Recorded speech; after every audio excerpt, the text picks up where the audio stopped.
There's a report came out about, they're trying to do all this investigation into what happened with the situation with the coronavirus. They want to know who knew what, when, and why certain things weren't being said. Where they have a report that came out with German intelligence. They posted a report. They're saying that the Chinese President Xi Jinping personally asked the World Health Organization director to delay a global warning about the threat of COVID-19 during a conversation back in January. So they said they published allegations over the weekend citing intelligence from the country's Federal Intelligence Service. So they said that the Chinese president told them to hold back information about human-to-human transmission and to delay a pandemic warning. Okay, they said which that caused them to lose 4 to 6 weeks to fight the virus worldwide. So why would China ask the World Health Organization to hold that information back? And why did they comply with that? Why did they comply? You see all the issues and problems that's going on right now. And I have to go back. Prior to the coronavirus, the economy was doing good. Everybody was doing world travel. Everybody was doing their normal lives with no really, problems. I mean, unemployment was real low, especially in the black community. And then coronavirus hit. And then now unemployment is skyrocketed in this country in a short amount of time. China allowed their people, even during the time they knew they had a pandemic, to go to everybody else's country. Thousands of people have died due to the coronavirus. They have. China is definitely responsible, and now it's coming out more and more how they still was trying to hide. I mean, did they intentionally do this? Because it's like, why would you not want people to know that a pandemic is going on once again coming out of your country? Just like they had the SARS pandemic coming right out of their country. This is not the first time this has happened. Okay, so they say the World Health Organization released a statement shortly after the publication of the shocking claims, talking about they were unfounded and untrue. He says that the Dr. Tedros and President Xi did not speak on January 21. They have never spoken by phone. He says such inaccurate reports distract and detract from the World Health Organization's and the world's efforts to end the COVID-19 pandemic. He said, continuing, he claims that China confirmed human-to-human transmission of the novel coronavirus on January 20th prior to the alleged phone call. He said the World Health Organization declared January 22nd that data collected suggests that human-to-human transmission is taking place in Wuhan. Okay, that's what they claim. They said that didn't happen or whatever.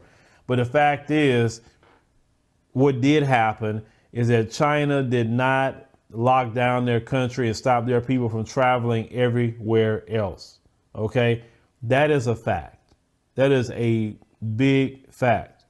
And they were saying that, they want to put blame on everybody else and, they didn't take this seriously. They know you still allowed your people. You didn't call and you didn't send out a message to all the countries say, hey, listen, we dealing with a pandemic. I don't want nobody coming in to China. We're not going to let anybody come out. We're going to deal with it right here. And we'll let y'all know how it goes. And then when other researchers want to come in from different countries to say, hey, we want to learn this. We want to figure out what's going on. Okay, we deal with it in our countries. No, you can't come in here. They still to this day are hiding information. So how could you come up with any kind of ways to fight it? And they're hiding the information. So as they go along, China is being more and more guilty for what they're doing. And this has affected everybody. And of course, I'm going to talk about it. Of course, look at how they treated Africans, trying to blame them for the coronavirus, which they had nothing to do with Africans. I mean, so the Chinese Communist Party, they are at fault here. I'm going to continue to say they're at fault because they are.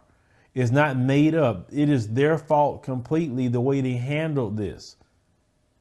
Now they're putting out all this propaganda saying, about the United States, y'all didn't do this, y'all didn't do that. No, you didn't do what was right. You still allowed your people to come to the East Coast and the West Coast and Italy and all other places. And not to say that you say I'm worried what you doing with them, but I'm saying the fact is what you did with them affected the Black American community here. Okay. And everybody else that live here as well. So yes, this story is very important, and we don't know, you being who you are. I mean, being a communist party, who's to say that you didn't do all this on purpose to try to destabilize the world and you try to take advantage?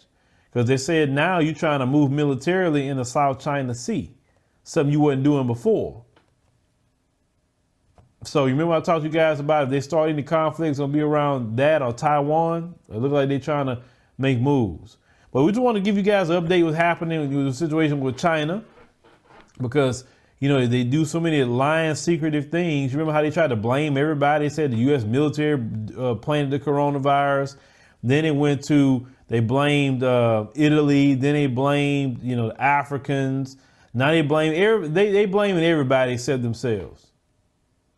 I mean, this whole story, like I said, just get on my nerves. Like I said, I'm just ready for international travel to open back up. Seriously. Because they are messing up so many different things for so many different people this year. And like I said, it is the Chinese Communist Party fault. But let me know in the comments what the guys think about the situation with this information. I really believe it, because that's how they get down. China's always concealing information. They're freaking liars, the Chinese Communist Party. That's all they do.